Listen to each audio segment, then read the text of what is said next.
بسم اللہ الرحمن الرحیم۔ حضرت مریم وہ پاک باز اور پاکیزہ عورت ہیں جن کے نام پر قرآن مجید میں ایک پوری سورت اتار دی گئی، اور قرآن پاک آپ کی پیدائش، پرورش، کفالت اور آپ کے ہاں حضرت عیسیٰ کی پیدائش کے واقعات کو کھول کھول کر بیان کرتا ہے تاکہ لوگ اللہ تبارک و تعالیٰ کی محبوب بندی کے بارے میں کوئی شک و شبہ نہ رکھیں۔ حضرت مریم علیہ السلام حضرت داؤد علیہ السلام کی نسل سے تعلق رکھتی ہیں۔ آپ کے والد محترم اس دور میں بنی اسرائیل کے امام نماز تھے، اور آپ کی والدہ محترمہ بھی عابدہ اور زاہدہ خاتون تھیں۔ اس دور میں اللہ تعالیٰ نے بنی اسرائیل پر حضرت زکریا علیہ السلام کو مبعوث فرمایا تھا۔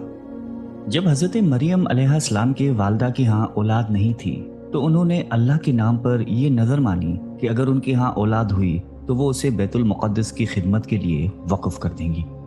اس وقت کے رواج کے مطابق جو لڑکا اللہ تعالیٰ کے نظر کر دیا جاتا وہ نہ تو شادی کرتا تھا اور نہ ہی دنیاوی مشاغل میں دلچسپی لیتا تھا، صرف عبادت گاہ کی خدمت کرتا اور خود عبادت میں مشغول رہتا تھا۔ حضرت بی بی مریم کی والدہ نے بھی بیٹے کے عطا کرنے کی دعا اس لیے کی تھی کہ رواج کے مطابق عبادت گاہ کی خدمت کے لیے تو صرف لڑکوں کو قبول کیا جاتا تھا، لڑکیوں کے لیے یہ اجازت نہیں تھی۔ چنانچہ بیٹے کی جگہ جب بیٹی پیدا ہوئی تو ماں کو یہ فکر ہو گئی کہ اس کی نظر قبول نہیں ہوگی، کیونکہ دستور کے مطابق لڑکی نظر کرنے کی ممانعت تھی۔ اسی کشمکش میں اللہ تعالیٰ سے یہ دعا کی کہ اے رب، میں نے تو لڑکے کی درخواست کی تھی، لیکن جو اللہ تعالیٰ کی ذات بابرکت کا علم ہے وہاں تک انسانی سوچ کیسے پہنچ سکتی ہے؟ اللہ تعالیٰ نے جس لڑکی کو پیدا فرمایا تھا اس سے دراصل مقدس ماں بنانا مقصود تھا، جس میں سے ایک عظیم الشان مبارک و مسعود بیٹے نے پیدا ہونا تھا جو پیدائشی نبی تھا۔ بہرحال حضرت مریم کی پیدائش ہو جاتی ہے اور مدت رضاعت ختم ہوتی ہے تو آپ علیہ السلام کی والدہ محترمہ آپ کو بیت المقدس لے جاتی ہیں تاکہ مجاوروں کے سپرد کر کے اپنی منت پوری کریں۔ وہاں مجاور جھگڑنے لگتے ہیں، ہر کوئی یہ چاہ رکھتا ہے کہ حضرت مریم کی کفالت اس کے سپرد کی جائے۔ پھر یہ فیصلہ ہوا کہ مجاورین وہ قلم جس سے وہ توریت لکھتے تھے پانی میں چھوڑ دیں، جس کا قلم پانی کے بہاؤ میں بہنے کی بجائے الٹا بہے وہی حضرت مریم کی کفالت کا حقدار ہوگا۔ اس مقابلے میں حضرت زکریا بھی شامل تھے۔ ان کے قلم کو اللہ تعالیٰ نے پانی میں بہاؤ کے الٹے طرف بہایا اور ان کی پرورش کے حقدار ہو گئے، اور بی بی مریم کو اللہ کی منشا کے مطابق حضرت زکریا کی کفالت میں دے دیا گیا۔ حضرت زکریا کی بیوی حضرت مریم کی خالہ لگتی تھی، اس لیے ان سے بڑھ کر ان کی پرورش اور کون کر سکتا تھا۔ اسی طرح حضرت مریم بیت المقدس میں رہائش پذیر ہو گئی۔ آپ کے لیے ایک کمرہ مخصوص کر دیا گیا جہاں حضرت زکریا کے علاوہ اور کوئی نہیں جا سکتا تھا۔ آپ دن رات اللہ تعالیٰ کی عبادت میں مشغول رہتی تھی۔ جب بھی حضرت زکریا آپ کے پاس آتے تو وہ حیران ہوتے، کیونکہ آپ کے پاس بے موسم پھل موجود ہوتے تھے۔ گرمیوں کے پھل سردیوں کے موسم میں اور سردیوں کے پھل گرمیوں کے موسم میں آپ کے حجرے میں موجود ہوتے تھے۔ حضرت زکریا کی حیرت بجا تھی، تبھی حضرت مریم سے پوچھا کہ یہ پھل کہاں سے آتے ہیں، کون دے کر جاتا ہے آپ کو؟ حضرت مریم پرسکون ہو کر فرماتی ہیں کہ اللہ کے پاس سے۔ تبھی حضرت زکریا نے اللہ تبارک و تعالیٰ سے وارث کے لیے دعا فرمائی۔ آپ کی بیوی کے بانجھ ہونے کے باوجود معجزۂ خداوندی سے آپ کے یہاں حضرت یحییٰ کی ولادت ہوئی۔ حضرت مریم کی عظمت اور فضیلت کو رب کریم نے بار بار قرآن مجید میں فرمایا ہے اور اپنی مومنہ بندی کی پاکیزگی اور پاک دامنی کا اعلان کیا ہے۔ حضرت بی بی مریم کی عمر جب تقریباً 15 سال ہوئی تو ایک فرشتہ خوبصورت نوجوان مرد کی شکل میں نمودار ہوا،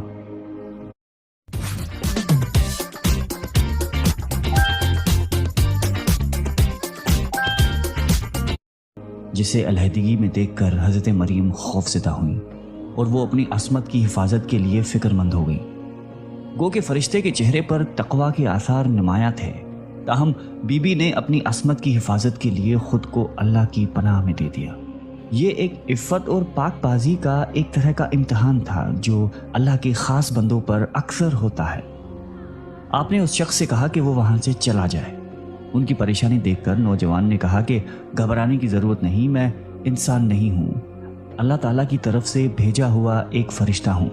آنے کی وجہ بتاتے ہوئے فرشتے نے کہا کہ آپ کو ایک پاکیزہ اور مبارک و مسعود بچے کی ولادت کی خوشخبری دینے آیا ہوں۔ حضرت مریم کو انتہائی تعجب ہوا۔ وہ بولی کہ یہ کیسے ممکن ہے، کیونکہ وہ شادی شدہ نہیں تھی۔ فرشتے نے کہا کہ اس سے پہلے اللہ تعالیٰ حضرت آدم علیہ السلام کو ماں اور باپ دونوں کے بغیر پیدا فرما چکا ہے، اور حضرت حوا علیہ السلام کو صرف مرد کے وجود سے پیدا فرمایا گیا۔ حضرت مریم جب حاملہ ہوئیں تو ایک دور جگہ چلی گئیں۔ اس بارے میں ایک قصہ کئی بزرگوں نے ذکر کیا ہے کہ جب آپ کا حمل ظاہر ہوا تو سب سے پہلے بنی اسرائیل کے عابد اور زاہد شخص وہب بن منبع، جو آپ کے خالہ داد بھائی تھے، انتہائی تعجب میں پوچھا کہ اے مریم، کیا بیج کے بغیر کھیتی اگ سکتی ہے؟ فرمایا جی ہاں، بتاؤ کس نے پہلی مرتبہ کھیتی کو پیدا کیا؟ پھر پوچھا کہ کیا بغیر مرد کے اولاد ہو سکتی ہے؟ فرمایا کہ جی ہاں، اللہ تعالیٰ نے حضرت آدم کو بغیر ماں باپ کے پیدا فرمایا۔ پھر کہا کہ اچھا اپنی خبر دو۔ حضرت مریم نے فرمایا کہ اللہ تعالیٰ نے مجھے خوشخبری دی ہے اپنی طرف سے ایک نشانی جس کا نام مسیح عیسیٰ بن مریم ہوگا، دنیا اور آخرت میں صاحب مرتبہ ہوگا اور لوگوں سے بچپن اور بڑھاپے میں کلام کرے گا۔ محمد بن اسحاق فرماتے ہیں کہ جب حضرت مریم کے حاملہ ہونے کی خبر بنی اسرائیل میں عام ہو گئی تو بہت سے افراد نے حضرت زکریا کے گھر آنا جانا بند کر دیا اور آپ پر الزامات اور بہتان لگانے لگے۔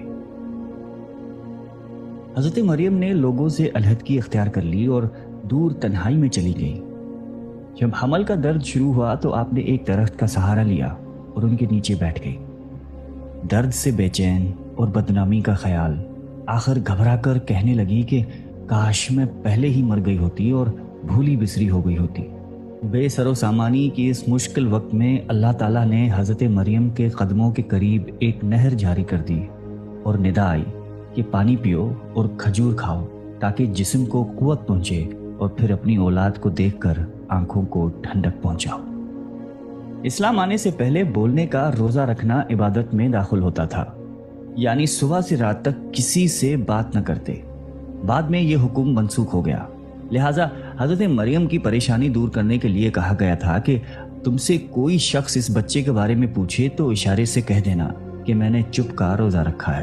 جب حضرت مریم کو کچھ تسلی ہوئی اور حضرت عیسیٰ علیہ السلام پیدا ہوئے، پھر آپ اپنے بیٹے کو قوم کے پاس لے آئیں۔ قوم کے لوگ آپ کے گود میں بچہ دیکھ کر غضبناک ہو گئے اور آپ کی عبادت گزار اور پاکیزہ خاندان کا حوالہ دیتے ہوئے آپ سے بدگمان ہوئے اور الزام لگانا شروع کر دیا۔ جب حالات بہت تنگ ہو گئے اور سوچ سمجھ کے دروازے بھی بند ہو گئے، صرف توکل کا مدار اللہ کی ذات ہی رہ گئی، تب حضرت مریم نے بچے کی طرف اشارہ کرتے ہوئے کہا کہ اس بچے سے بات کر لو، تمہارے سارے سوال کے جواب یہ بچہ دے گا۔ سرکش لوگوں نے کہا کہ بھلا یہ دودھ پیتا بچہ ہمارے سوالوں کے جواب کیسے دے گا، ہم کیوں کریں اس سے گفتگو؟ قوم کا یہ کلام سن کر حضرت عیسیٰ نے تقریر شروع کر دی، جس کا ذکر اللہ تعالیٰ نے قرآن مجید میں یوں فرمایا ہے، اور جب بچے نے فرمایا میں ہوں اللہ کا بندہ، اس نے مجھے کتاب دی اور مجھے نبی کیا، اس نے مجھے مبارک کیا، میں کہیں ہوں، مجھے نماز و تقوی کی تاکید فرمائی، جب تک میں جیوں اپنی ماں سے اچھا سلوک کرنے والا، اور مجھے زبردست بدبخت نہیں بنایا، اور سلامتی ہے مجھ پر جس دن میں پیدا ہوا اور جس دن میں مروں اور جس دن زندہ اٹھایا جاؤں گا۔ حضرت عیسیٰ علیہ السلام کی زندگی کے متعلق اسرائیلی روایات میں بے شمار واقعات موجود ہیں۔ ان میں سے ایک انجیل میں ہے جو حضرت وہب بن منبع سے مقتول ہے۔ حضرت عیسیٰ کی ولادت کے شب فارس کے بادشاہ نے آسمان پر ایک نیک ستارہ روشن دیکھا۔ نجومیوں سے دریافت کیا تو بتایا گیا کہ اس ستارے کا طلوع کسی عظیم الشان ہستی کی پیدائش کی خبر دیتا ہے جو ملک شام میں پیدا ہوئی ہے۔ بادشاہ نے خوشبوؤں کے عمدہ تحفے دے کر ایک وفد کو ملک شام روانہ کیا۔ ملک شام پہنچ کر وفد نے یہودیوں کے بادشاہ سے تمام حالات دریافت کرنا چاہے۔ وفد کے زبانی واقعہ سن کر بادشاہ گھبرایا اور پھر وفد کو اجازت دے دی کہ وہ بچے کے متعلق معلومات حاصل کر لیں۔